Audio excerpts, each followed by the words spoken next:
E,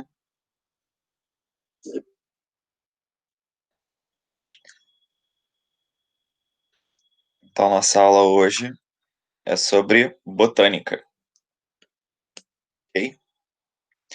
Vou fazer aqui a primeira parte falando sobre taxonomia, depois, e não só taxonomia, mas vai classificar as principais características de cada grupo, vai falar do ciclo de vida,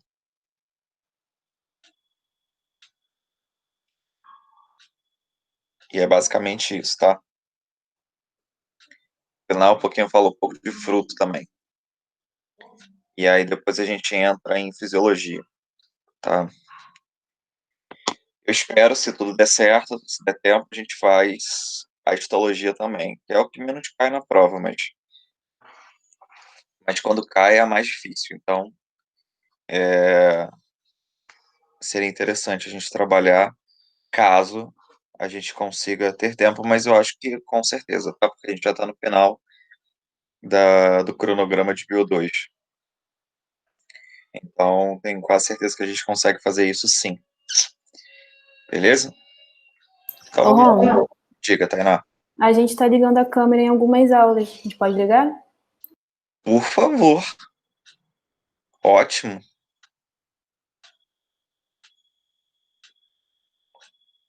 Não sabia que estava rolando esse movimento. Ah, peraí, que agora travou aqui. Bom demais. Isso partiu de vocês? Foi alguém pedindo? Como é que foi isso? Me explica, porque eu tô perdido aqui agora. Tipo, vamos ligar a câmera. Pá. A gente decidiu fazer em algumas aulas, assim, tipo, de surpresa mesmo. Ah, vamos ligar e tal.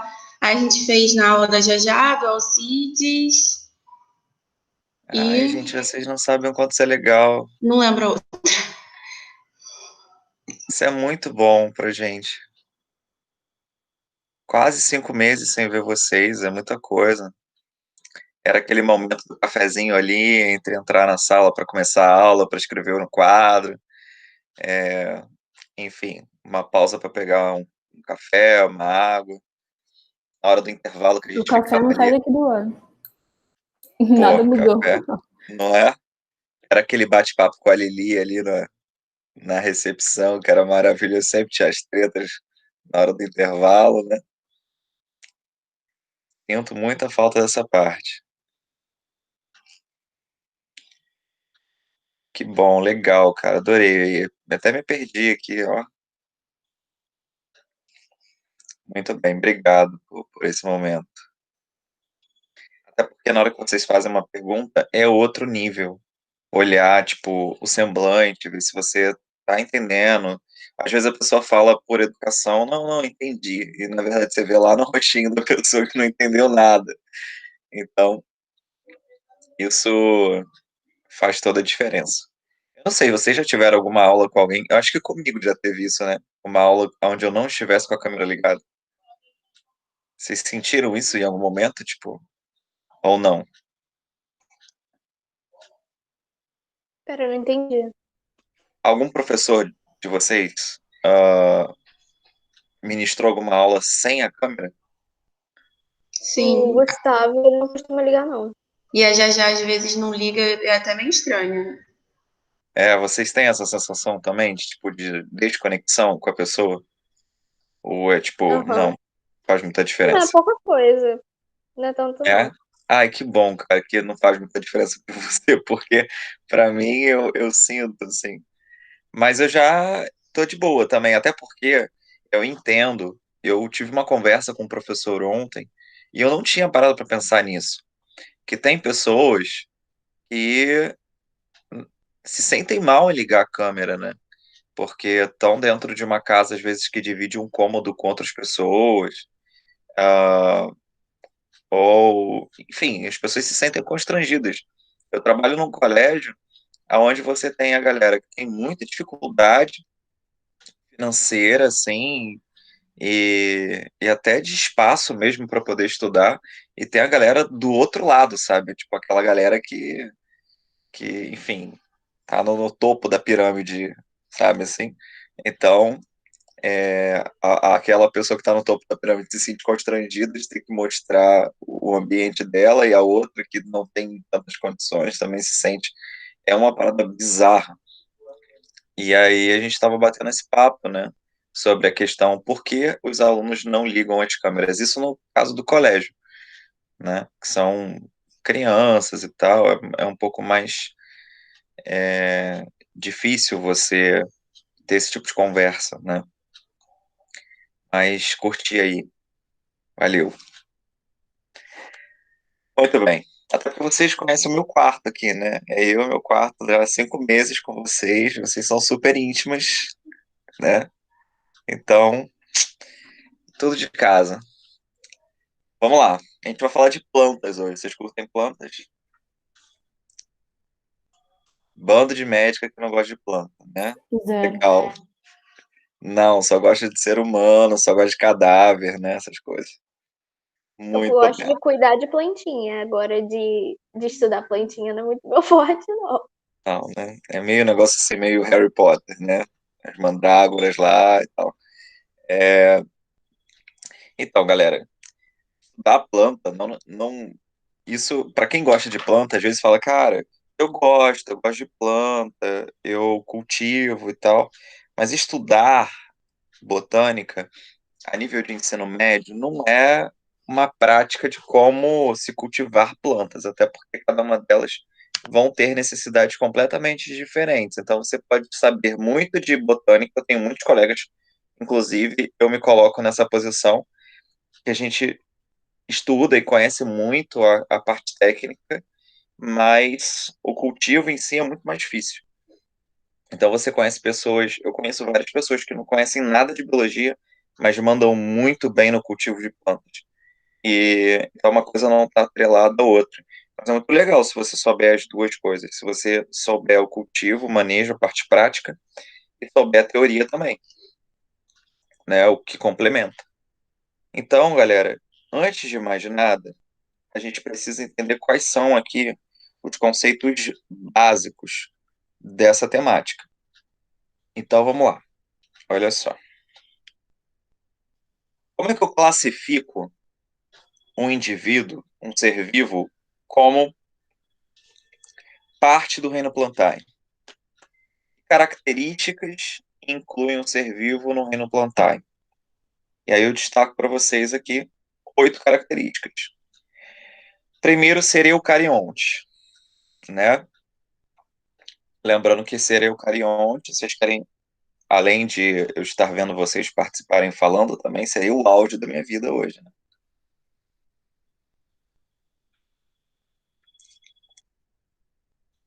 Ser eucarionte significa possuir Ter carioca. isso aí, possuir núcleo, né? E esse núcleo é formado por carioteca, então tá correto.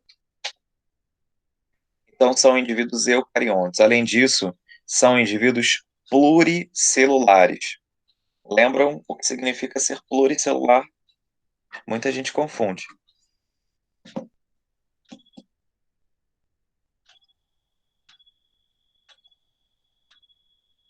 Ninguém quer arriscar? Ser pluricelular significa ter vários tipos de célula. É diferente de ser multicelular. É quando eu tenho várias células iguais, entendeu? A diferença é sutil. O terceiro tópico é ser autotrófico fotossintetizante. Autotrofia significa que o indivíduo produz a sua própria matéria orgânica. Só que nesse caso é através do estímulo da luz do sol. Então, a gente chama de fotossintetizante porque é através da fotossíntese. Existem os autotróficos que fazem através do processo quimiosintetizante, que é a quimiossíntese, né? Ou seja, através de reações químicas e não por conta do estímulo da luz do sol.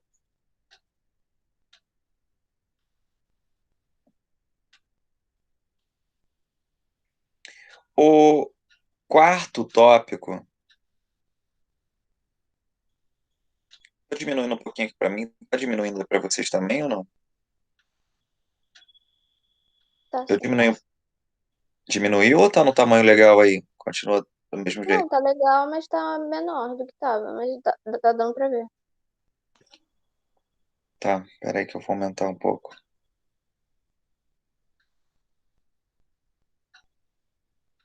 Se tiver pequenininho, vocês me avisem, tá?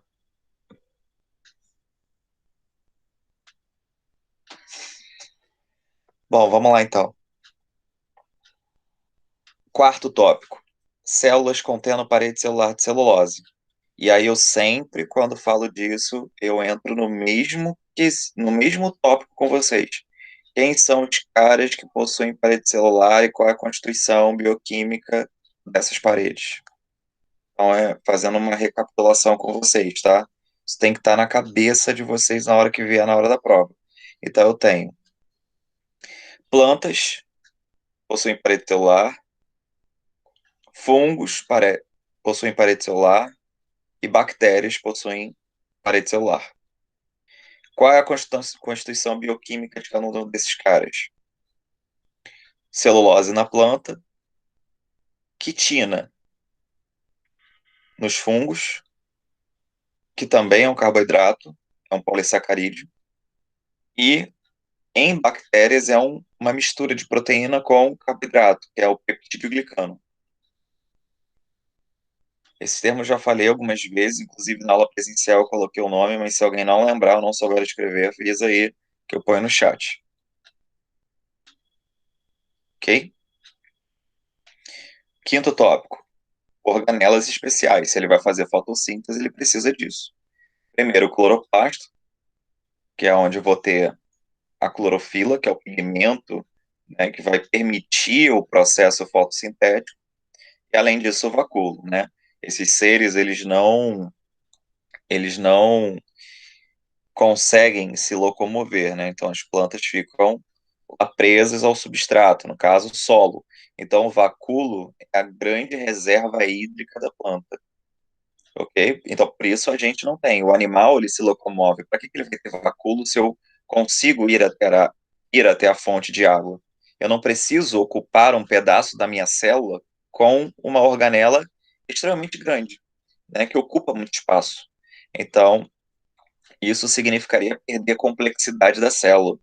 Nesse caso, como esses seres eles não se locomovem, eles não precisam desse espaço todo, então eles ocupam com o próprio vacúolo, ok?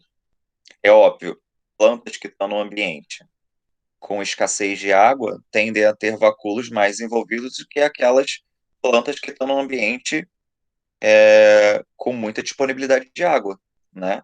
Porque não dependem tanto de ficar reservando, né, de ter reservas hídricas, quanto aqueles outros que dependem de reservas hídricas, que são as xerófitas, né?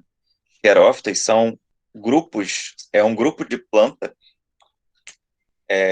xerófita com X, tá? Com um grupo de planta das angiospermas, que é onde tem o cacto, né? E aí vocês já devem ter visto em algum momento um cacto sendo cortado e vazando água, né? Escorrendo água, que é uma reserva hídrica que essa planta possui, justamente por estar num ambiente árido, num ambiente muito quente com baixa disponibilidade de água. O próximo, Ô, Rômulo, pode falar. foi mal. Isso também tem a ver com aquele negócio de câncer, 3, as pessoas, foi ótimo. As plantas que fazem mecanismo Kant têm um vacúolo maior porque vivem em ambientes mais quentes durante o dia? Isso, esse daí são as vias metabólicas que a gente chama das crassuláceas, né? E aí a via CAM é a via que o cacto está inserido, né? É justamente isso. Ela é uma adaptação para ela conseguir fazer fotossíntese sem desidratar. Então ela abre seus estômagos nos momentos aonde não há a temperatura não é tão intensa, logo ela consegue fazer fotossíntese sem desidratar e morrer. E isso acontece na via metabólica da SCAM. E a gente vai falar isso mais para frente. Esse tópico que a Milena está falando, galera, ela assim, já foi cobrada centenas de vezes na UERJ. E é um tópico na prova específica, tá? E é um tópico extremamente complicado. Então, assim, é para a gente realmente dar ênfase mas não agora. Beleza? Isso vai ser na próxima aula, provavelmente. Mas já deixei meio claro aí, porque a Milena perguntou. Tudo bem, Milena? Ok. Tudo. Próximo tópico número 6. O ciclo é chamado de haplodiplobionte. É um ciclo. Isso daí, cara, vai ser o que eu vou mais. Esse tópico 6 é o mais importante de hoje. Porque quando você fala de grupo de planta, você tem que saber o ciclo de vida. Se você souber o ciclo de vida, você sabe 80% de botânica. E aí, todas elas vão ter o ciclo haplodiplobionte. O que vai variar é se uma planta ela é especializada mais na parte haploide ou se ela é mais especializada na parte diploide. O ciclo haplodiplobionte significa que parte da vida da planta ela é haploide, parte da vida da planta ela é diploide. Esse termo também pode ser chamado de metagênese, é muito conhecido, tá? E também pode ser chamado de alternância de gerações, também é muito conhecido. São sinônimos, ok? Fungos também fazem isso, tá? Fungos também conseguem fazer metagênese, ou seja, ser haplodiplobionte. Bionte significa ciclo de vida, ok? Muito bem. O sétimo tópico, o polissacarídeo de reserva é o amido. A gente sabe que no animal, a reserva polissacarídica é o glicogênio. Então, essa diferença também vive caindo em prova, ok? Então, a batata é rica em quê? Amido, porque a reserva da planta é o amido. É diferente da nossa reserva que é encontrada no fígado, no músculo, que é o glicogênio, como eu acabei de falar. O oitavo e último tópico é que o embrião pluricelular ele é retido e nutrido pelo organismo materno. Isso é diferente dos ancestrais das plantas. Vocês sabem ou sugerem que tipo de ser vivo originou as plantas? São as. Agora ficou melhor? São as algas. Que muita gente acha que alga é planta e não é planta. Mas se a alga não está no reino plantar, em que reino a alga está? Ela está no reino protoctista. O reino protoctista é o reino. A gente chegou a falar sobre isso, né? Uma aula sobre isso. É a união de protozoários e algas, beleza? Então as algas estão no reino protoctista e elas são os ancestrais dos indivíduos do reino plantae. E o que que a alga tem que aproxima ela das plantas? Ter clorofila, que é o pigmento que vai fazer com que as plantas promovam o processo fotossintético. Mas o que que a alga não tem que as plantas possuem? É exatamente o oitavo tópico. O tópico de possuir um embrião, tá? Ligado ao organismo materno. Então, ele é protegido e nutrido pelo organismo materno. Não está escrito nesse slide 3. Aparece só escrito embrião. Mas se você voltar um slide no tópico 8, tá tudo por completo, né? Embrião pluricelular, ou seja, vários tipos de célula, enquanto, por exemplo, a alga, ela é multicelular, né? Então, aqui a gente já tem um embrião pluricelular, tipos de células diferentes, retidos e nutridos pelo organismo materno. E isso é o que une as plantas. Todos os grupos. Ok? Bom, beleza, mas que grupos são esses? São 4. As briófitas, as pteridófitas, as gimno e angiospermas. Beleza? Aonde a gente vai ter em cada grupo uma característica, né, uma apomorfia que vai desencadear o desenvolvimento de um grupo diferente. Por exemplo, a primeira é a briófita. A briófita compartilha com todos os outros grupos o embrião pluricelular retido e nutrido pelo organismo materno. Já a pteridófita, ela desenvolve ao longo do tempo, né, evolutivamente, ela consegue desenvolver vasos condutores de seiva. ok? Esses vasos condutores de seiva são quem? É o xilema e o floema. Xilema e floema é o nome que a gente dá para as substâncias que passam dentro desses vasos condutores, ok? E aí, quando eu falo vasos condutores, existem dois. Existem os vasos lenhosos, que são os vasos que levam xilema,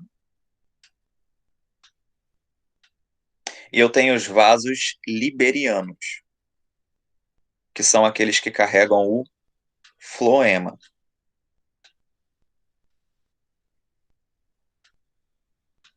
Mas o que compõe o xilema?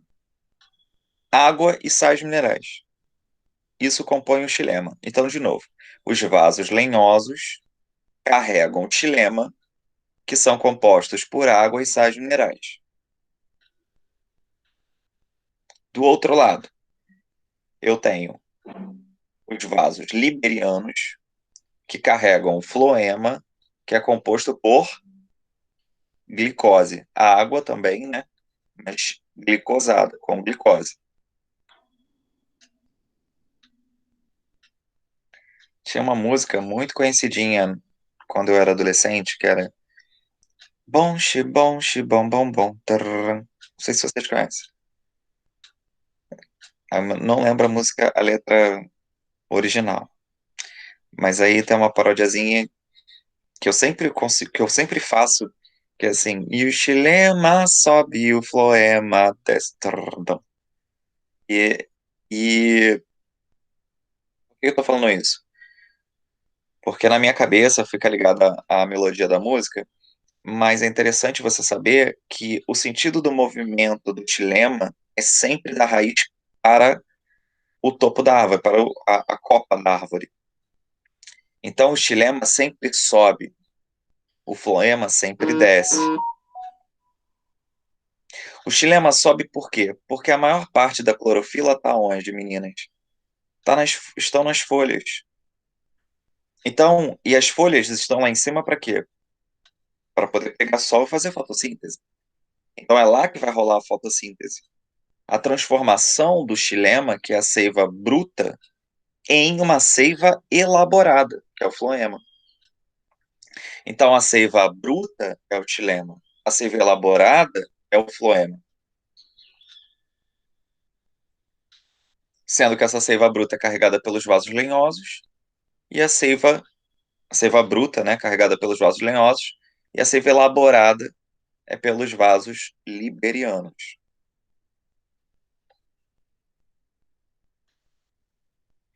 Então, isso são vasos condutores. Se você acha difícil, eu acho que talvez você deva parar para pensar em como é feito no ser humano. Como é que a nossa seiva ela é transportada? Através de que tipo de vasos?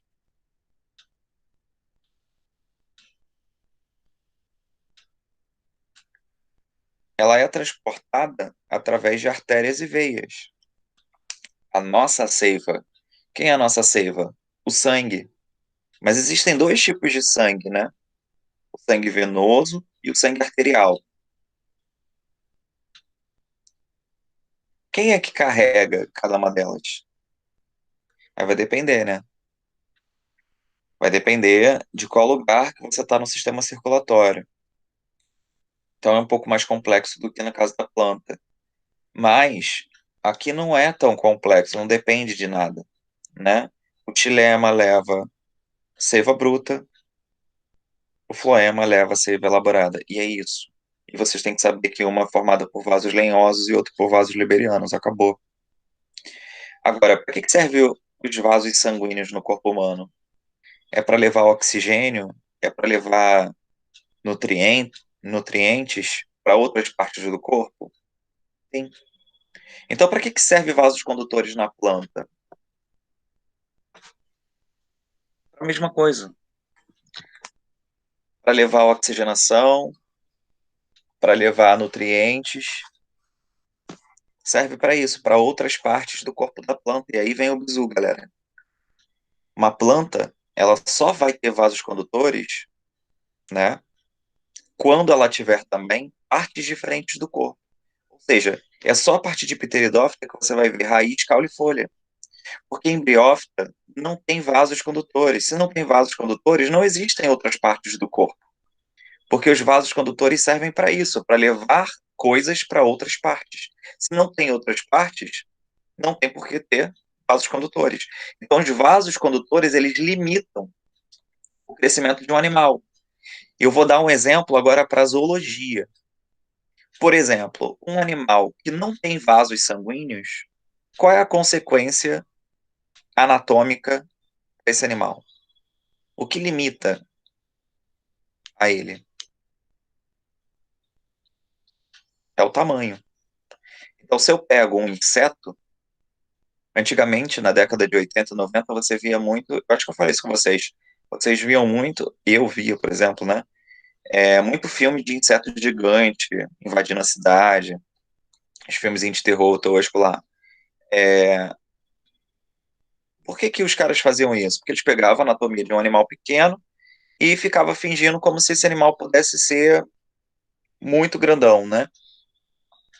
Mas o cara não consegue ser grandão se ele não tem vasos sanguíneos. Como é que eu vou nutrir uma quantidade de células muito maior se não tem vasos sanguíneos para levar esses nutrientes até essas partes mais longas do corpo? Deu para entender? Eu vou dar um outro exemplo. O que é mais saudável, mais fácil? Ser uma pessoa de 1,5 m ou ser uma pessoa de 2,10 m? Tô falando pro coração.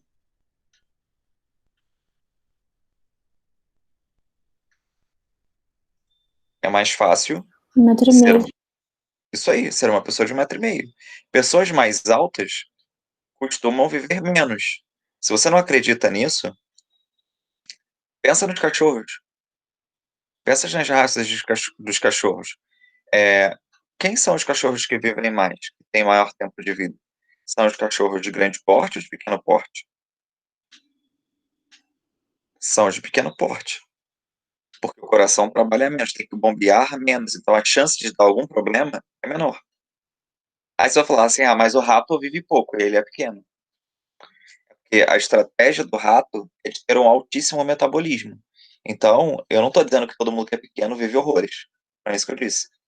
Eu estou dizendo de um mesmo grupo, né? Dentro de um mesmo grupo, os indivíduos menores acabam vivendo mais, porque tem que bombear menos sangue para regiões mais distantes do corpo. Então, acaba tendo menor risco de entupimento de algum vaso. Tem que bombear menos sangue, então acaba fazendo menos força. Então, é um corpo mais econômico. É isso que eu quero dizer. Isso serve para planta também, tá? Não tempo de vida. Uh-uh. Mas significa que quanto mais especializado for os vasos condutores, maior a planta pode ser. É isso que eu quero dizer. Beleza? E qual o tamanho máximo de uma planta? Olha, existem plantas que datam não, né?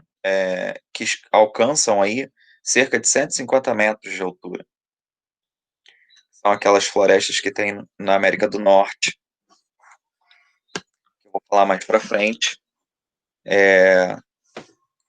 São as sequoias. São imensas. Elas só conseguem fazer isso porque tem uma ótima vascularização. E ela consegue levar nutrientes do solo, da raiz, até a copa dessa árvore. Então, isso é uma característica muito importante. E na biologia, a gente vai falar que os caras que têm vasos condutores, meninas, eles são chamados de indivíduos traqueófitas. Lembrando que fita é planta, traqueo vem de vasos condutores. Então, as plantas traqueófitas são todas aquelas que possuem vasos condutores de seiva, tá? E o próximo tópico que cai muito são as plantas que têm semente. A semente, ela surge na gimnosperma. E aí eu queria já destacar para vocês que esperma, né, significa semente.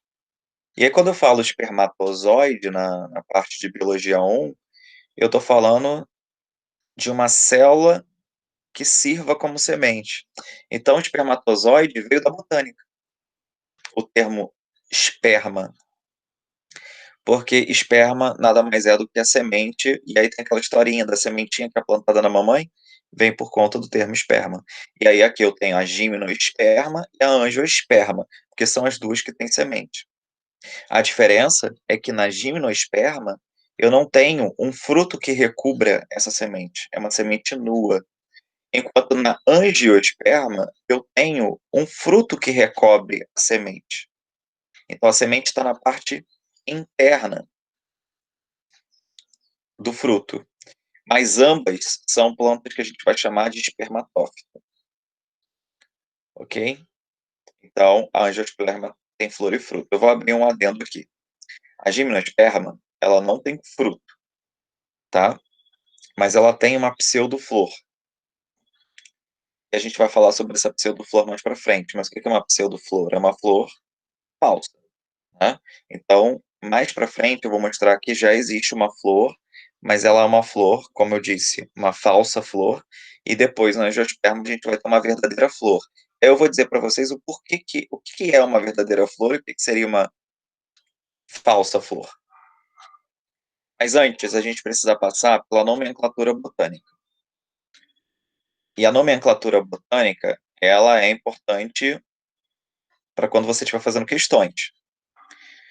Porque a questão, ela não vai ter pena de você. Ela não vai vir falando assim, essa planta tem vasos condutores. Essa planta tem semente. Não vai mesmo. Ela já vem falando, o grupo das espermatófitas, e tu vai ficar se você não souber, você já vai ficar boiando, né? Porque quem são as espermatófitas? Quem são as fanerógamas? E o que significa isso? Então, a nomenclatura botânica é extremamente essencial para você. É óbvio que tem alguns termos que caem mais do que outros. Então, eu vou ler os 7 e eu vou destacar quais são os que caem mais no vestibular. O primeiro termo são as cormófitas. Cormófitas são as plantas que possuem raiz, caule e folha. Só que você sabe, né, que ter raiz, caule e folha é uma consequência de ter vasos condutores de seiva. Então, o segundo tópico vem dizendo aqui, né, plantas que possuem vasos condutores de seiva, que são as traqueófitas. Repara que quem é traqueófita, né, que é a pteridófita número 2, a gimnosperma número 3 e a angiosperma número 4, né? Quem é traqueófita também é cormófita. Porque para ser cormófita, eu tenho que ser traqueófita. Logo, não cai muito tópico número 1 em prova. Mas o número 2 cai bastante. Então, eu colocaria um asterisco no 2. Ok? Então, só não é traqueófita aquela que não tem vasos condutores, no caso são as briófitas, por isso elas são pequenininhas. Número 3. Plantas que não têm flores. São as criptógamas. E aí, gama é gameta. A flor é o local onde o gameta está guardado. Cripto, lembra do Superman, da Kryptonita? Cripto significa escondido, né? Então, o criptógama é o gameta escondido. Escondido por quê? Porque não tem flor. Quem é que não tem flor? Briófita, número 1, pteridófita, número 2 e gimnosperma, número 3. Rômulo, mas você falou que tem uma flor, sim, só não é verdadeira, então não tem flor. Ok? Qual é o antagônico de criptógama? É o número 4, é o que vem depois, é o fanerógama. Então, fanerógama é o antagônico de criptógama, que é o cara que tem flor, que no caso é o último, que são as angiospermas. Esse termo, criptógama e fanerógama, caem bastante, sendo que fanerógama ainda cai mais. Porque as angiospermas, elas caem muito mais em prova do que os outros grupos. Aí a gente parte para o número 5, sifonógama. são plantas que possuem tubo polínico. Aonde que isso acontece? Nas plantas que têm semente. Beleza? Que é gímeno e angiosperma. Então tem tubo polínico. A sifonógama é quem não tem tubo polínico. A sifonógama. É sifonógama com A na frente, né? A é negação. Então a sifonógama é quem não tem. Se as que tem é 3 e 4, as que não tem só pode ser quem? 1 e 2. Os termos 5 e 6 não caem muito em prova.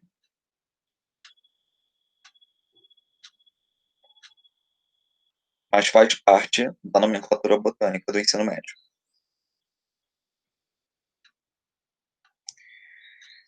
E o 7, assim como o 2 e o 4, né? 2, 4 e 7, são os termos que mais caem no vestibular. Então, o 7 são as espermatófitas, são aquelas que têm semente, ou seja, gimnosperma e angiosperma, representados por 3 e 4, são as que possuem sementes. Lembrando que quem é espermatófita é necessariamente sifonógama. Tanto é que se você olhar espermatófita e sifonógama, é 3 e 4, né? Ou seja, são os mesmos representantes. Bom, entendeu a nomenclatura botânica? Então agora a gente já pode brincar. E aí eu passo para o quarto tópico, que é o tópico explicando o que é um ciclo haplodiplobionte, ou seja, a metagênese, ou seja, a alternância de gerações. E aí repara o seguinte, eu tenho, e aí vem o treco legal do negócio, hein? Preste atenção aqui. Eu tenho parte da planta onde o adulto é haploide, parte da planta onde o adulto é diploide. Aonde ele é haploide, a gente vai chamar isso de gametófito. Aonde ele é diploide, a gente vai chamar de esporófito. E a brincadeira vai ser essa, a transição de um para o outro. E aí, quando eu falar de briófito, ciclo de vida, você vai ter que entender. Peridófita, gímeno e anjo. Ok? Então, vamos falar basicamente como é que funciona isso. Vou começar pelos gametas. Eu tenho gametas. Os gametas são formados por mitose. Então, já começou diferente do humano, né? O humano faz gameta por meiose. Aqui não, eu faço gameta por mitose. Aí os gametas se fecundam e formam um zigoto. O zigoto é 2N, também sofre mitose, forma o esporófito. O esporófito foi a união de dois gametas N, então o esporófito é 2N, então é diploide. O esporófito é a parte da planta que produz esporos. Esses esporos eles são formados através da meiose. Os esporos caem no solo e se desenvolvem. Quando ele se desenvolve em gametófito, beleza? Como ele sofreu meiose, tem metade dos cromossomos, então ele volta a ser N e aí forma um gametófito haploide. E aí o ciclo volta. Esse é o ciclo básico que todo mundo vai passar. Agora, como vai passar? Quem é que, por exemplo, a gente vai falar assim, a fase dominante na briófita é o gametófito. A fase dominante na pteridófita é o esporófito. Então, isso vai começar a mudar ao longo do estudo das plantas. Então, isso daqui é o básico, ok? Todas vão ter isso, só que umas vão ter mais uma coisa do que outra. Então, vamos começar pela briófita. As briófitas, elas são, primeiro, o primeiro grupo de plantas, né? Como é que a gente chama isso de plantas inferiores? Esse termo é meio inadequado. Quem são os representantes das briófitas? São 3 grupos, os musgos, as hepáticas e os antóceros. São 3 representantes.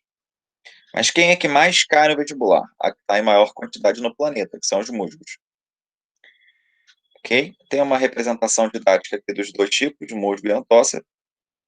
E hepática tem o nome porque a base parece um formato de fígado. Formato do fígado humano, por isso que tem esse nome. Vamos lá. Elas são avasculares, né? Isso a gente já sabe. Ou seja, não tem vasos condutores de seiva. Não tem xilema e floema. Se não tem xilema e floema, não consegue levar nutrientes lugares distantes. Isso significa que limita o seu tamanho. Por isso que as briófitas são pequenas.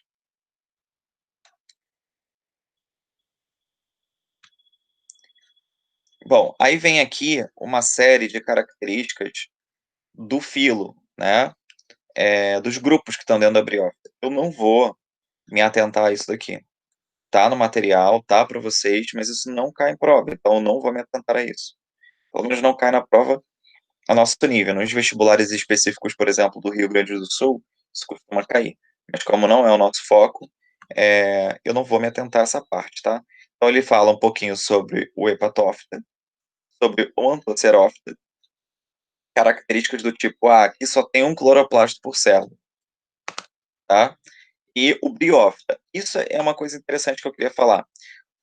Eu tenho as briófitas como um grupo, e dentro do grupo existem as briófitas, é tipo um grupo dentro do outro, tá? Então são 3 classes: hepatófita, anthocerófita e briófita. Todos os 3 estão agrupados dentro de um grupo maior chamado briófita também, tá? Sendo que nesse último filo briófita é onde eu tenho os musgos, que são os mais conhecidinhos. É o que a gente vai abordar, principalmente ele aqui. Como é que ele é formado, a anatomia desse musgo, né? Ele não tem raiz, caule e folha, mas ele tem uma coisa parecida com isso, algo primitivo.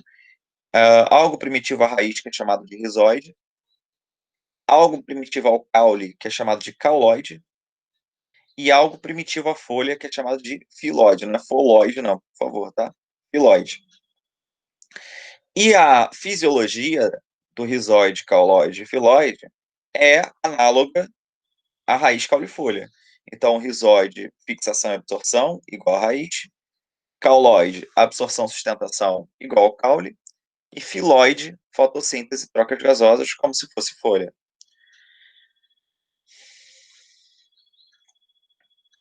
Pô, Romulo, se a função é a mesma, por que o nome não é igual? Porque ele não é especializado. Você não tem especialização em raiz, especialização em caule e folha. Você tem adaptações somente. É por isso que recebe esses nomezinhos.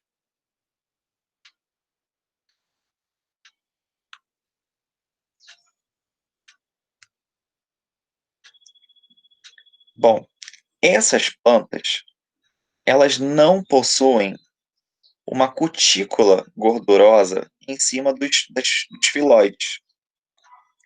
Logo, qualquer calor, né, incidência de luz solar sobre elas, ela vai desidratar e vai morrer.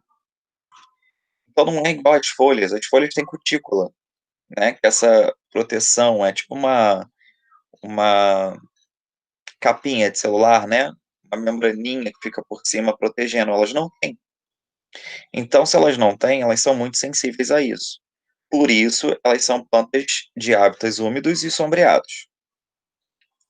Então, se você vai numa cachoeira, já foram numa cachoeira e viram uma pedra com um tapete esverdeado? Aquilo são musgos. Agora, você já foi numa cachoeira e viu parte dessa pedra ou algumas outras pedras com esse tapete amarelado? Se a resposta for sim, é porque você está olhando para uma população de musgos que morreu por desidratação, por conta da incidência de luz direta, tá? Ou pela ausência de umidade. Então, isso é muito comum acontecer.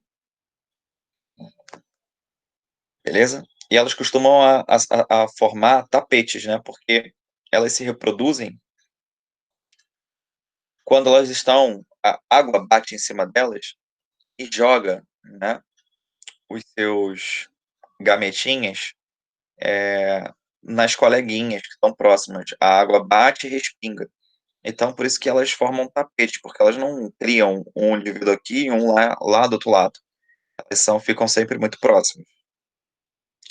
E outra coisa interessante, o gameta masculino, né, da briófita, é tipo do homem. Ele tem flagelo, ele nada. A gente chama de anterozoide. não é chamado de espermatozoide. É chamado de anterozoide porque ele é produzido no anterídeo. Beleza? Então, eu vou mostrar isso mais pra frente. E o nome que se dá para o gameta feminino, a gente chama de oosfera. Não é chamado de óvulo como na mulher, tá?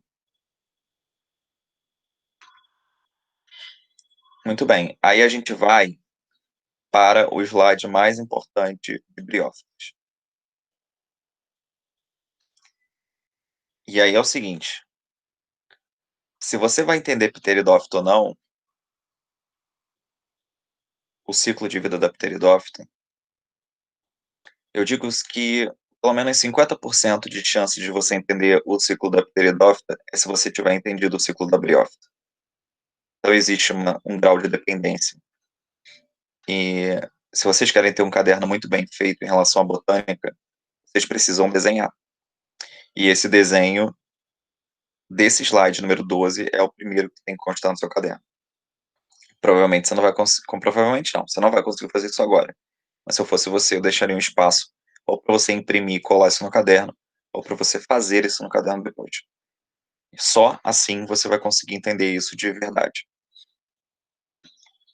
Bom, essa é a minha dica que eu tenho para vocês. Muito bem, como é que é o ciclo de vida desse cara? Primeiro, olha para cá. Eu vou indicar com o mouse.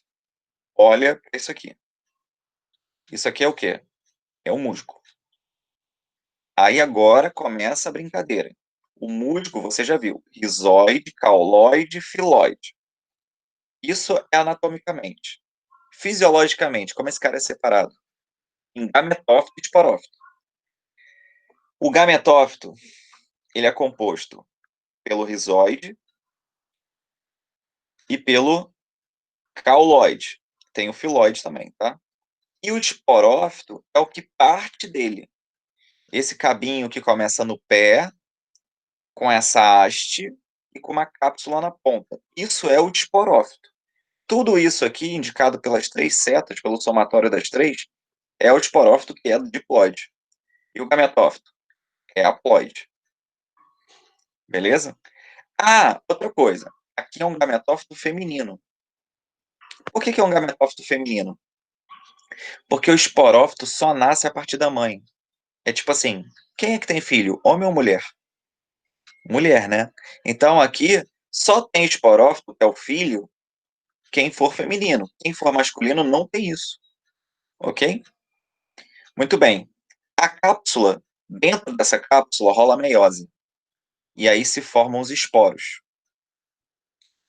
Os esporos, quando a água bate em cima dele, ele destrava e joga os esporos no solo, no chãozinho da rocha. E eles se desenvolvem ali. E vão germinar e vão formar novos gametófitos. Gametófitos que podem ser femininos ou masculinos. Eles não são hermafroditas. Eles são dioicos. Sabe o que é dioico, né? Dioico é que tem o macho e a fêmea separado. É diferente de monóico, que é macho e fêmea junto, tipo a minhoca, né? Que é hermafrodita. Então, o masculino, ele vai ter um órgãozinho que produz gameta masculino, chamado de anterídeo. Por isso vem o anterozoide dele, né? E o feminino, ele vai ter o arquegônio, que é o lugar, é tipo o ovário, onde vai ser produzido o gameta feminino. Só que aqui o gameta feminino não é óvulo. O gameta feminino é oosfera. Então, de novo, o masculino tem o anterídeo produz o anterozoide. O feminino vai produzir, através do arquegônio, a sua oosfera, que está num zoom. Isso daqui, ó, que você está vendo aqui, é um zoom do arquegônio da fêmea, tá? Do feminino. E aí aqui dentro, marronzinho, é a oosfera.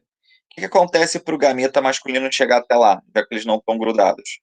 Bate a água da cachoeira aqui, bate a água da chuva aqui, e aí respinga esses gametas, respinga água nas coleguinhas. Nesses respingos estão indo os anterozoides. E aí bate nas coleguinhas e ele vai nadando até chegar ao oosfera e fecundar. Quando ele fecunda, rola várias mitoses para crescer aqui um novo pé com uma haste e uma cápsula de novo. Então, quando você vê o musgo com pH cápsula, dá para ver, né? É porque aquilo ali é uma fêmea fecundada. Olha que legal. Esse é o ciclo de vida da briófita. Não é difícil. Vocês vão ver que não é difícil quando eu começar a falar das outras. Alguém não entendeu? Se não entendeu, fale agora, senão a gente tem muito caminho ainda pela frente.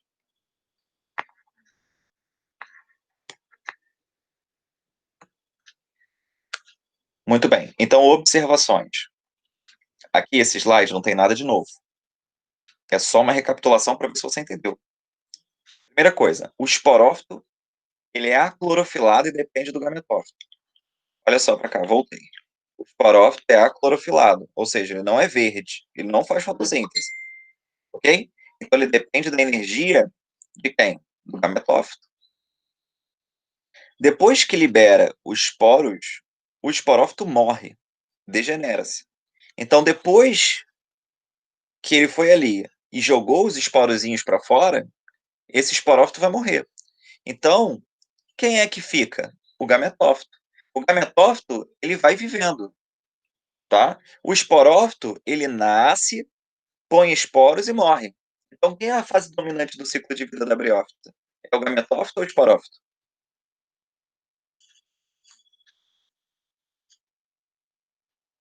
Se você pensou em gametófito, tá certo. O esporófito morre. Então, é como se eu vou dar um exemplo tosco, mas é como se um homem não tivesse pênis, e aí ele vai e produz um pênis para fecundar alguém. Aí ele vai, tem a cópula lá com a mulher, e aí ele perde o pênis. E aí depois, para ele copular com outra pessoa, ele tem que produzir um novo pênis. É tipo isso, entendeu? Só que no caso aqui, a gente não tá falando. A analogia não é tão perfeita, porque eu tô falando de um indivíduo feminino. Eu não tô falando. Só um minuto, pessoal.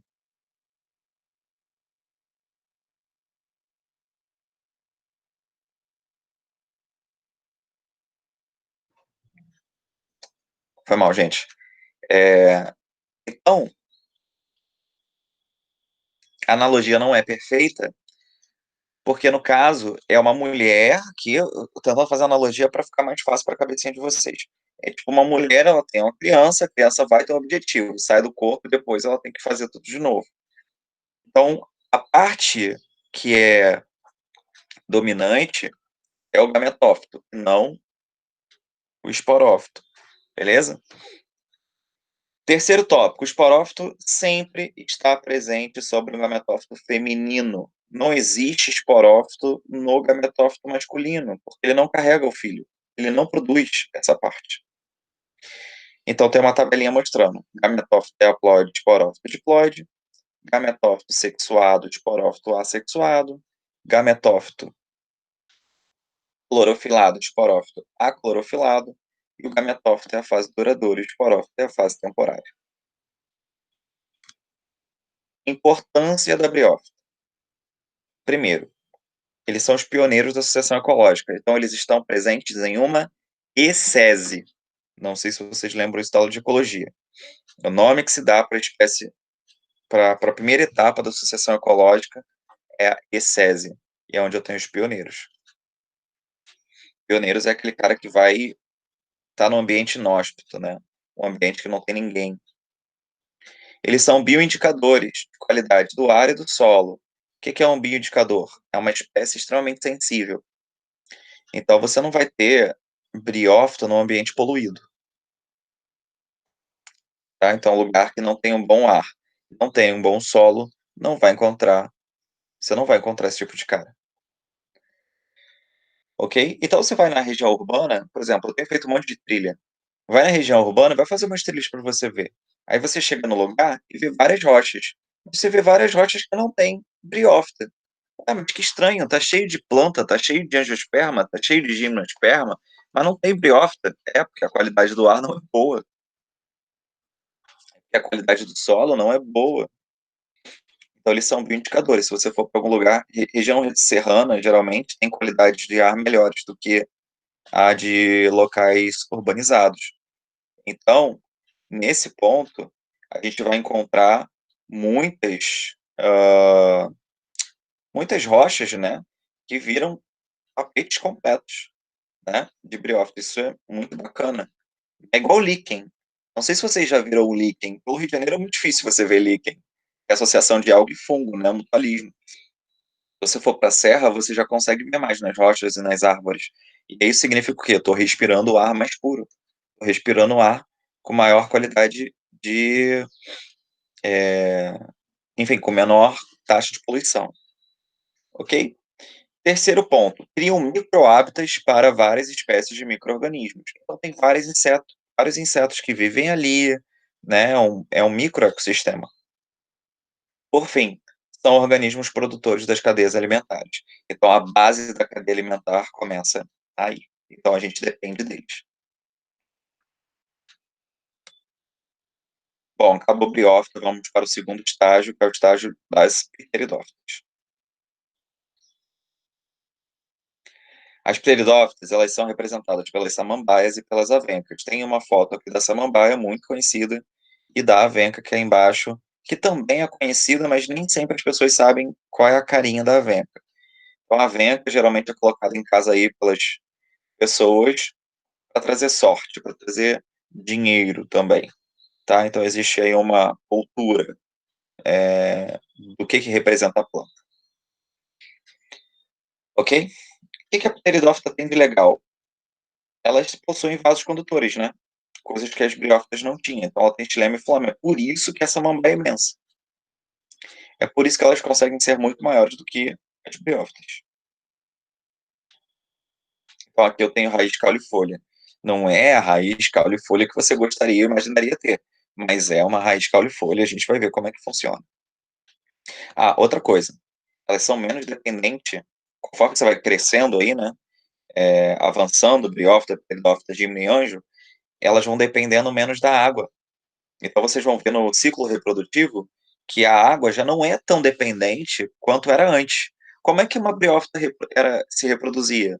Tinha que estar do lado de uma cachoeira, de uma fonte de água, ou uma cachoeira, ou um rio, ou muita chuva, né, para poder fazer a reprodução, mas depende da água direta. Você vai ver que angiosperma não depende da água direta, depende indiretamente. Beleza? É tipo a gente, né? O peixe, por exemplo, tem que ser reproduzido dentro da água. A gente não se reproduz dentro da água, né? Você tem lá o ato sexual com alguém, forma o feto se desenvolve dentro da barriga da mãe, mas precisa de água, óbvio, né? Para a bolsa amniótica, para a criança, mas não é direto, eu não preciso estar lá dentro da cachoeira, eu não preciso estar dentro da piscina para a reprodução em si. Então, essa é a ideia, ok? Então, eu tenho aqui a raiz caule-folha, que é uma consequência de ter vasos condutores de seiva, mas repara que a raiz dela se desenvolve em cima de um caule que é horizontal. E aí as pessoas não entendem. As pessoas não entendem que uma planta pode ter um caule que não é da vertical. E o nome que se dá para esse caule horizontal é chamado de rizoma. E as pessoas acham que rizoma é raiz, mas não é raiz. É o caule que está associado à raiz e por isso recebe o nome de rizoma. E a partir desse rizoma, né, que é a base de um caule, partem o restante do caule, que é esses caules verticais que formam as folhas. Bom, aí a partir do slide 17, a gente entra nas especificações dos filos. Como eu falei, não é o nosso mérito aqui no momento, tá? Então, está nos slides, vocês podem olhar, mas isso não é cobrado no vestibular. Então, estou passando. E aí, vou para o slide número 21. E aí, aqui a gente vai discutir uma coisa interessante. Primeira coisa que tem aí e não está escrito é a folha jovem. Tá vendo a folha jovem enrolada? O nome dessa folha jovem é chamada de báculo. O báculo, ele é imenso, ele é grosso, não é igual tá aqui. Se você olhar um báculo de verdade, você fala assim, poxa, isso é um negócio estranho. E aí, a folha, ela vai se desenrolando dali. Por isso que a samambaia, ela faz aquela cabeleira, né? ele vai se desenrolando do báculo. Ok? Então, essa é a primeira parte. E por que o báculo é enrolado? É porque ele é jovem, ele ainda não faz fotossíntese direito. Então, ele não quer expor os seus estômatos. Nunca vi isso cair em prova, mas poderia muito bem cair. Então, uma forma dele proteger os seus estômatos é ficar enrolado. É tipo a folha do o espinho, né? O espinho no cacto é uma folha modificada, enrolada, para proteger os estômatos. Só que isso foi evolutivamente sendo selecionado. Então, você já não vê mais a folha, você só vê o espinho. Ok? E outra coisa, embaixo de cada folha dessa, você vê umas pontinhas amarronzadas, isso são os soros. O que é um soro, né? É uma região de produção de esporos. Então, essas regiões aí, os soros que você está vendo, são locais onde a planta está produzindo seus esporos. Ok? Logo, isso aqui é o esporófito ou o gametófito da planta, isso aí que você está vendo?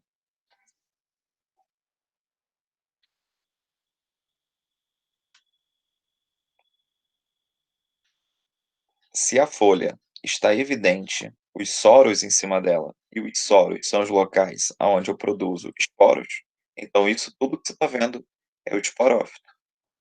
Ué, Rômulo, mas então cadê o gametófito da planta? Não dá para você ver, filho. Por que não dá para você ver? Porque ela é a fase inicial, que está lá no substrato, e que depois que rolar a planta, ele some, ele é degenerado. Você não vê.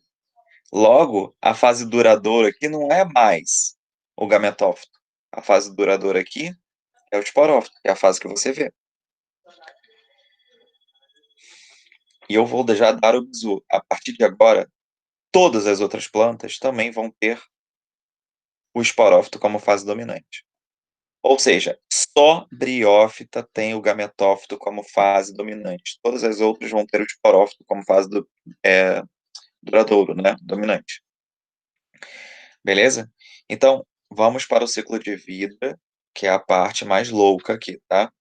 Então, eu tenho aqui o esporófito, 2N, e os soros. Os soros são aquelas pontinhas marrons que eu mostrei no slide anterior. Esses soros produzem esporos. Você tem que saber que esporo é sempre por meiose, né? Bate a água lá. O que acontece? Libera os esporos para germinar no solo. Quando ele cai no solo, ele cria o protalo. O protalo é o gametófito. O protalo, ele parece um coração. Tá vendo um coraçãozinho aqui? Então, nesse coraçãozinho aqui, eu tenho a parte masculina, que está aqui embaixo, e a parte feminina, que está aqui em cima. Aí, esse protalo, ele se desenvolve deitadinho lá no solo. Quando bate a água da chuva, o que for, o gameta masculino, né, que é o anterozoide, ele vai nadar até a parte feminina da planta. Mas é tudo no lugar só, o protalo é uma coisa só. Então eu tenho uma parte feminina e uma parte masculina ali, próxima. Basta você nadar de uma região para outra, com a presença da água, obviamente. Então, o anterídeo produz o anterozoide, o arquegônio produz a ooesfera, e os anterozoides que são biflagelados, né, eles vão nadando até a ooesfera para poder fecundar. Depois que fecunda, aí a partir desse protalo, né, ele começa a germinar o esporófito. Aí o esporófito começa a crescer em cima do protalo e começa a consumir a matéria orgânica do protalo. Então, o que vai acontecer? O esporófito, ele começa a crescer e comer o gametófito, né? Comer entre aspas, tá? Ele consome energia desse cara. E aí, quando o esporófito está grande, não tem mais gametófito. O gametófito foi consumido. E aí, por isso que você não vê mais o gametófito. Ok? Observações do ciclo das pteridófitas. O esporófito, no início, é aclorofilado. Pode perguntar. Foi mal, rapidinho. Você pode falar de novo da parte do protalo, que eu não entendi muito bem. Você falou de nadar, eu me perdi O aqui. protalo é a região, é o gametófito, é a região onde se produzem os gametas. Só que eu tenho a parte que produz o gameta feminino, que é o arquegônio, e a parte que produz o gameta masculino, que é o anterídeo. O arquegônio produz a ooesfera, que é o feminino, o gameta feminino. Perdão. O anterídeo é a região que produz o gameta masculino, que é o anterozoide. Quando a água bate ali, os anterozoides nadam até a ooesfera e fecundam a ooesfera. Depois que foi fecundada a ooesfera, germina então um esporófito jovem. Esse esporófito começa a consumir o gametófito até que ele desapareça, até que ele seja total degenerado, morra. Melhorou? Sim, obrigada. Nada. Então, o esporófito, inicialmente, não tem clorofila. Por que ele não tem clorofila? Porque ele está consumindo o gametófito. Ele é dependente do gametófito. Depois que ele cresceu, ele se torna clorofilado. E aí ele não depende mais do gametófito, porque inclusive ele matou o gametófito. O gametófito morreu, foi degenerado. Beleza? Então, o gametófito é haploide, isso sempre é igual, tá? E o esporófito é diploide. O gametófito é a fase sexuada, porque tem gameta. O esporófito é a fase assexuada, também é sempre igual. Aí o que começa a mudar é que o gametófito aqui é clorofilado, o esporófito é inicialmente aclorofilado, mas depois torna-se clorofilado, ou seja, ele depende inicialmente do gametófito, depois não depende mais. O esporófito é a fase duradoura e o gametófito é a fase temporária, coisa que é o inverso da briófita. E aqui vai ser sempre assim, a partir de agora, né? Gímeno e anjo. Aqui o gametófito também vai ser temporário e o esporófito também vai ser duradouro.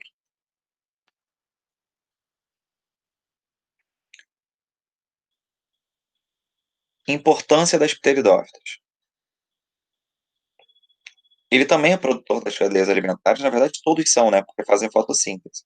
Mas além disso, eles estão presentes na ornamentação. Então, muita gente gosta de pteridófita para ornamentar jardim, casa, varanda, enfim. Tá? E o desenvolvimento dessas plantas requer um ambiente específico, que é o xaxim. O xaxim é o caule do samambaiaçu, que é uma espécie que estava sendo predada em muito por conta da produção do xaxim. As pessoas cultivarem isso em casa. Então, hoje em dia, é proibido a comercialização de xaxim. Tá? Então, se você, por acaso, né, ver alguém comprando xaxim, isso não é uma prática legal, é uma prática ilegal e está colocando em risco as nossas samambaias. E aí, qual é o... Ah, Rômulo, tudo bem, beleza, mas e aí, como é que eu faço, já que não posso mais usar xaxim? Você vai usar o coxim, que é essa imagem do meio. O coxim são as fibras da casca do coco, que também servem para você plantar as pteridófitas, ok? E aí você não vai estar colocando em risco, né, a extinção das nossas samambaias. No caso, nem a samambaia, mas é uma outra parecida, que é chamada de samambaia sul, que é essa que está aqui do lado esquerdo, ok? Então, é isso. Lembrando que o samambaia sul, ela é uma planta da Mata Atlântica. A Mata Atlântica é um bioma que está em toda a costa litoral do Brasil. Na verdade, ela estava, porque hoje em dia a gente já quase não tem mais Mata Atlântica no Brasil. Mata Atlântica ela se resume a partes específicas, áreas de conservação ao longo da nossa costa litorânea. O Rio de Janeiro é um dos que tem maior quantidade. Né? A cidade é uma cidade urbanizada no meio da floresta.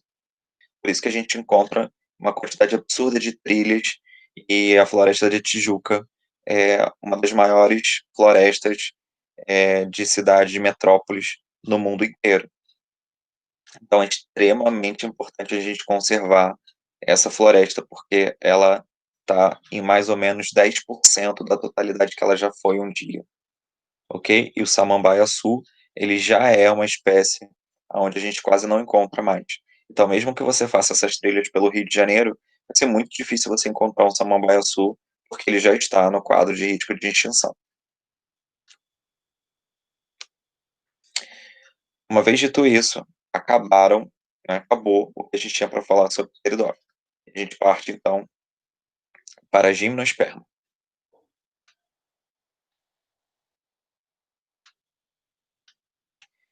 A gimnosperma eu não ia falar hoje, eu ia falar de gimno e anjo na próxima aula. A gente tem 15 minutos de aula. Porém, eu acho que a gente está num caminho legal e dá para falar mais um grupo. A gente deixa só para falar de angiosperma na próxima aula, então vamos tentar fazer isso aí. As gimnospermas são as primeiras plantas que possuem semente. Quem são as gimnospermas? São os pinheiros, que a gente encontra muito no Brasil, é uma espécie de ambiente frio úmido. Tá, então regiões, como o Brasil é uma região tropical, com lugares de elevação, né, geográfica, então nas nossas serras a gente costuma encontrar muito pinheiro. Quem vai para a região de Itatiaia, Petrópolis, Teresópolis, Friburgo, encontra muito esse tipo de planta. Existem outras que são as sequoias, são aquelas de 150 metros de altura. Elas possuem mais ou menos, para entrar na reprodução, elas dependem entre 150 e 200 anos, quando elas entram na puberdade. São plantas datadas da era dos dinossauros, muito famosas. Elas, a gente consegue vê-las em alguns filmes, tipo Harry Potter, aquelas florestas gigantes. Eu já tive a oportunidade de conhecer algumas pessoas que já foram até essas florestas lá na América do Norte e eles ficam fascinados, né? O pessoal faz rapel, tem gente que constrói hotel dentro disso aqui, mas óbvio, a árvore tem que estar comprometida, ela tem que ter sido é, fiscalizada pelos órgãos competentes e visto que aquela árvore ela já está morrendo. E aí, para ela não cair, né, e acabar derrubando e comprometendo outras árvores, eles pegam e constroem coisas dentro dessas árvores. Então, tem hotel que é feito assim, também já vi fotos de túneis que são criados dentro, né, para poder chamar mesmo a atenção, turismo e aumentar a área de conservação. As sequoias são lindas. E já apareceu no programa da Globo, Planeta Extremo, as pessoas fazendo rapel em cima dessas árvores. É muito bizarro, muito grande. São lindas demais. Para você ter uma ideia, você precisa mais ou menos 20 pessoas, dependendo da planta, você precisa de 20 pessoas para conseguir abraçar a árvore, tipo, pessoas de mãos dadas, né? É bem bacana. A gente tem as araucárias, que são tipo aquelas árvores que tem o galho virado para cima, né? São bem conhecidas. A gente também tem as florestas das araucárias aqui no Brasil e os cipestres. A araucária tem um exemplo aqui embaixo, né? Mostrando, são bem bonitas as araucárias. E os pinheiros, né? Que move muito dinheiro na América do Norte, né? Com a história do Natal, do Papai Noel, Pinheirozinho. E aqui a gente compra na loja americana, você compra muito feliz uma árvore de Natal artificial, né? Nos Estados Unidos, não, rola um mercado bizarro, onde as pessoas cultivam essas árvores e eles ficam disputando quem compra a maior árvore mais robusta. Coloca dentro de casa. Logo, se coloca dentro de casa, a árvore está morta, né? E é todo ano, tipo, depois essa árvore ela é cortada e as pessoas que são mais conscientes usam o tronco da árvore para poder queimar a lenha. As pessoas que são menos conscientes só jogam esse treco fora e aí fica se decompondo, né? Aqui no Brasil nem tem uma galera que faz isso, mas não são muitas pessoas. É um costume mais de regiões de área gelada, fria, né? Tipo o sul do Brasil. No restante do Brasil a gente não tem tanto esse costume. A gente usa as árvores fictícias mesmo, né? Que bom, né? Que aí você vai, usa e depois você guarda lá em algum lugar para usar no ano seguinte. O planeta agradece. Vamos lá. Surgimento das sementes, né? Aqui no Rio a gente não tem muito costume, mas se você for para Santa Catarina, Paraná, Rio Grande do Sul, você vê muito a galera vendendo pinhão. Pinhão é a semente da pinha. A pinha você já conhece, né? Deve ter colocado inclusive na tua árvore de Natal. A pinha é a pseudoflor. A pinha é a flor falsa do pinheiro. E aí, quando essa pinha ela é fecundada, ela fica um bagulho fechado, assim, todo. Cada trequinho desse que você tá vendo ali, cada pontinha dessa, ela engorda.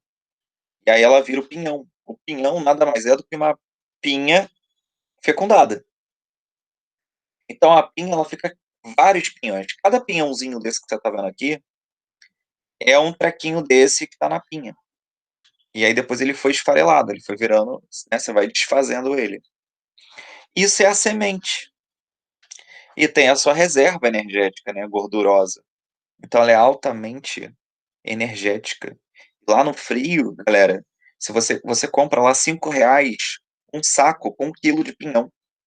Aí você leva para o hotel, para onde você estiver, né, para casa do parente que for, e aí, ou para tua própria casa, pessoas que moram lá, você cozinha isso, né, na água e no sal, põe um salzinho que não tem gosto de nada. Aí você põe um salzinho, um temperozinho feito em casa e come esse treco e você fica aquecido, porque é gordura, a gordura ela é queimada rapidamente no nosso corpo. Então você começa, é como se fosse uma lenha para o corpo. Você usa isso, as pessoas consomem isso lá para poder se esquentar. Então, por exemplo, você vai fazer uma social na casa das pessoas, eles compram o pinhão, cozinham o pinhão, põem vários temperinhos ali, e tu fica comendo com vinho e tal, daqui a pouco tu tá mega aquecido. Então, isso a gente não costuma comer muito aqui, né? A gente costuma comer, tipo, castanha do Pará, essas coisas lá no Natal, mas que tem mais ou menos a mesma função, são altamente gordurosas, uma gordura vegetal, né? Muito bem. Aí agora o negócio vai começar a ficar mais estranho aqui, olha. Repara que se você não entendeu o briófito e pteridófito, o bicho pega aqui. Porque aqui, olha só, a gente tem um gametófito masculino e um gametófito feminino. Não é um gametófito só, são dois. O masculino vai gerar o grão de pólen. O feminino vai gerar o saco embrionário. Depois vocês vão entender para que serve cada uma dessas coisas. O saco embrionário também pode ser chamado de megaprotalo, tá? Porque lembra o protalo da pteridófita. O esporófito, ele também pode formar o masculino e o feminino. O masculino é o pequeno, é o micrósporo. O feminino é o grandão, é o megásporo. Então, o micrósporo, ele vai originar o grão de pólen. Tá? Então, junto com o gametófito, ele vai formar o grão de pólen. E o megásporo, junto com o gametófito feminino, vai formar o saco embrionário.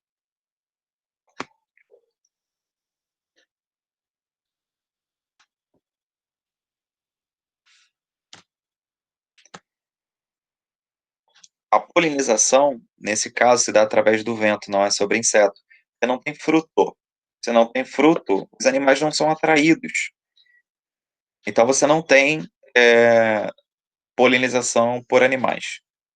Né? Você tem por vento, a gente chama isso de anemofilia.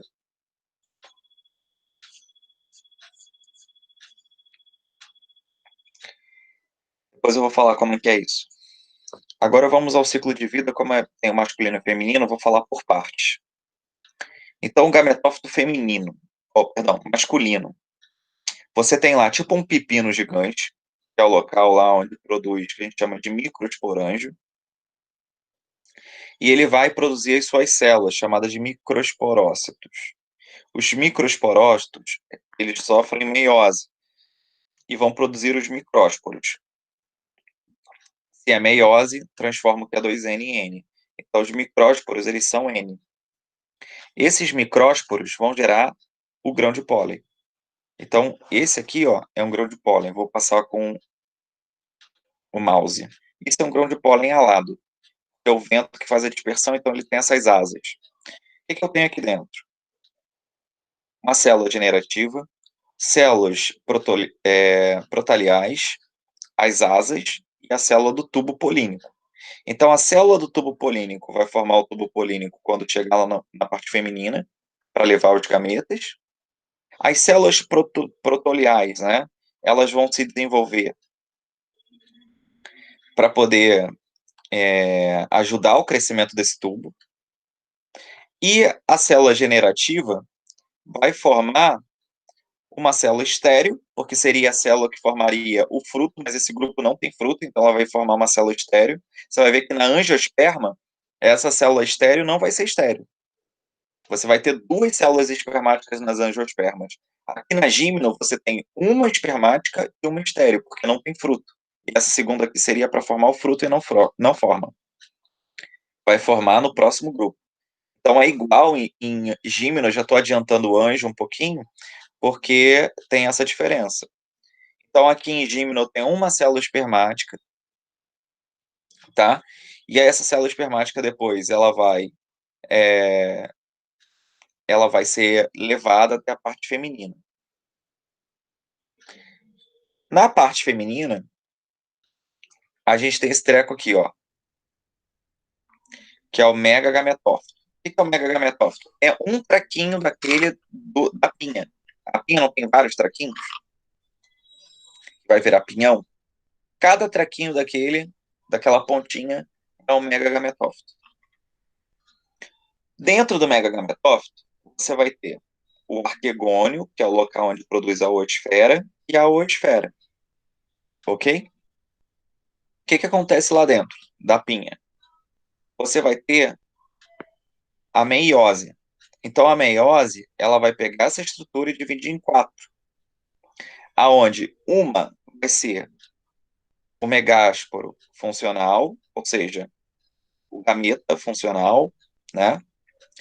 E as outras 3 morrem. É tipo o ciclo menstrual da mulher. Ela vai fazer uma meiose, uma célula gera 4, mas no final ela só tem um óvulo só. Aqui embaixo, ela tem a micrópila. O que é a micrópila? A micrópila é essa região aqui aonde o tubo polínico vai chegar para trazer o gameta masculino. Então é nessa regiãozinha aqui. Beleza? E aí, como é que funciona isso de uma maneira geral? Aqui eu tenho um exemplo de uma araucária. A araucária vai produzir o megásporo, né, a fêmea. O masculino vai produzir, né, o macho vai produzir o micrósporo. O micrósporo gera grão de pólen, o megásporo a ooesfera. E aí, o grão de pólen vai levar o gameta até a ooesfera e vai fecundar. E aí vai virar a semente. Beleza? Então rola ali a semente, e essa semente pode gerar ou uma feminina ou uma masculina, dependendo do gameta que ela está trazendo aqui dentro, do indivíduo que ela está trazendo aqui dentro. Tendo em vista isso, a gente tem que a fecundação, ela não depende da água diretamente, né? Porque tem semente. E somente uma das células espermáticas é usada, porque eu falei para vocês que a segunda espermática, ela só tem função nas angiospermas para formar fruto. Aqui não tem fruto. O desenvolvimento do óvulo, ele forma 3 partes. A casca da semente, que vem do tegumento, o zigoto, que vai originar o embrião, e o saco embrionário, que vai gerar o endosperma primário, ou chamado de albúmen, que é a reserva nutritiva, a gordura vegetal que eu falei para vocês, que está lá, por exemplo, no pinhão, que a gente come. Os gametófitos, no caso, o feminino forma o saco embrionário, já falei isso, e o masculino gera o grão de pólen. Então, isso é só uma recapitulação. E aí vem a importância das gimnospermas. A importância na indústria madeireira, então, por exemplo, produção de folha, produção de tecido, é tudo gimnosperma, né? A alimentação, pinhão, geralmente de lugares frios, né? Ou Pinheiro do Paraná, enfim. A ornamentação, também eu falei lá atrás, a indústria farmacêutica, que tem o ginkgo biloba, não sei se vocês conhecem, mas tem uma galera que usa ginkgo biloba como calmante natural. Muito conhecido mesmo. tá? Tipo, o Mundo Verde vende isso, é através de gimnospermas.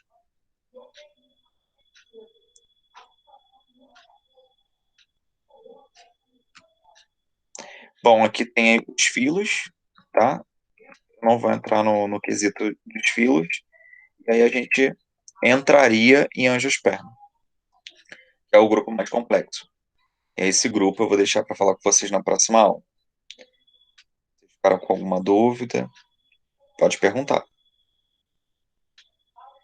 Se eu fosse vocês, ou imprimiria os ciclos de vida e colaria no caderno, ou eu, Rômulo, tentaria pegar uma folha ofício e, sei lá, eu não sei se vocês têm aula agora, mas depois, no momento que vocês estiverem livre, tentem relembrar o que está em cada ciclo. E isso vai ser o que vai definir se vocês estão entendendo essa matéria ou não, se vocês aprenderam ou não. Se vocês sabem ciclo de planta, vocês sabem 80% de botânica. É o que define mesmo, é o que costuma cair mais em prova. A taxonomia, que foi o início da aula que eu falei, aquele cladograma, e os ciclos de vida. Isso é o que mais cai. Então, tendo em vista isso, a gente consegue partir para a fisiologia, que é um pouco mais complicado das plantinhas. Beleza? E aí eu falo sobre angiospermas e já começa a fisiologia de plantas na semana que vem, na quinta-feira. Na segunda-feira a gente vai falar sobre ciclo menstrual, que não falamos, falar sobre métodos contraceptivos e eu vou já dar um início de embriologia. Começar a parte inicial de êmbrio, para na outra semana entrar em êmbrio mais aprofundado, pegar pesado mesmo. E aí a gente fecha a matéria e vai começar o pancadão de revisão para vocês conseguirem chegar aí no início do ano com os vestibulares toda, com tudo revisado. E aí a gente vai partir muito mais para exercício, para correlação, vai ser essa a ideia. Beleza? Então tá, eu queria agradecer muito por vocês terem deixado a câmera ligada, adorei, eu fiquei olhando para vocês a aula inteira, os mais fofos do mundo. E é isso, tentem fazer isso, eu acho que vai ajudar muito, de verdade, vocês nessa parte de botânica. Qualquer dúvida nos exercícios é só me chamar, como vocês já estão acostumadas mesmo, eu fico à disposição aí, tá bom? Então, beijo grande para vocês, obrigado pela presença. Falou? Valeu, galera. Beijo. Beijão. Beijo. Valeu.